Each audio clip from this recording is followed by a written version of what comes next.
नमस्कार, आप देख रहे हैं न्यूज कैपिटल एक्सप्रेस और मैं हूं आपके साथ भारती लूथी। आइए रुक करते हैं खास खबर की ओर। हिंदी दिवस कार्यक्रम में सीएम डॉक्टर मोहन यादव बोले, अंग्रेज चले गए, अंग्रेजी छोड़ गए। हमें पूर्व अवलोकन करने की जरूरत है। अंग्रेजी आने के बाद भी पीएम मोदी हिंदी का गौरव बढ़ाते हैं। पीएम विदेशों में भी हिंदी के प्रभाव का एहसास करवाते हैं। 2020 में राष्ट्रीय शिक्षा नीति में प्रावधान किए पीएम ने हिंदी को सभी भाषाओं के लिए सेतु के रूप में परिभाषित किया। अलग अलग देशों में भी स्थायी भाषाओं से डॉक्टर, इंजीनियर बने। राम और कृष्ण के आगे श्री लगा, हम गौरव महसूस करते हैं। श्रीलंका के आगे श्री लगा, आपका अभिनंदन करता हूँ। सबके माथे की बिंदी हिंदी, उसका गौरव हम महसूस कर रहे हैं। दुनिया में सबसे ज्यादा बोले जाने वाली भाषा है हिंदी। मध्य प्रदेश सरकार के संसदीय मंत्रालय द्वारा आज हमारे हिंदी दिवस के अवसर पर हिंदी भाषा के अलग अलग पुरस्कार, अलग अलग वर्ष के लगभग 9 पुरस्कार के प्रतिभागी यहाँ हमारे बीच में उपस्थित थे। मैं उनको पुरस्कृत करते हुए अपने आप को गौरवान्वित महसूस करता हूँ। मध्य प्रदेश हिंदी भाषा के अलग को जगाने में सबसे बड़ी भूमिका निभाता है।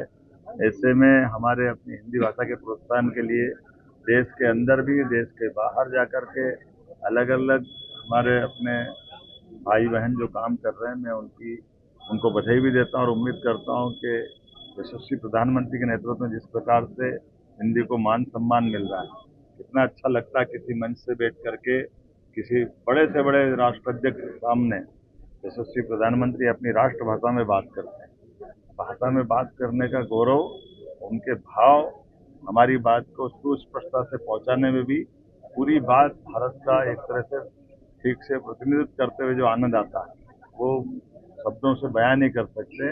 उम्मीद करेंगे कि भारत की ये जो यात्रा, खासकर हिंदी भाषा की, अपने अपनेत्व को लपेटे हुए पूरे विश्व में सिरमौर बने। मेरी अपनी ओर से बधाई। राहुल गांधी पर एक पत्रकार ने आरोप लगाया है कि एक सवाल पूछने पर पत्रकार का मंत्री जम्मू कश्मीर दौरे पर है, आज जम्मू कश्मीर पर रैली ले रहे हैं। कई दशकों बाद आज एक देश से प्रधानमंत्री। हम सबका सौभाग्य और कितना अच्छा लगता, धारा 370 हटने के बाद देर रात तक चुनाव प्रचार चल रहा है, देर तक लोग सड़कों पे हैं।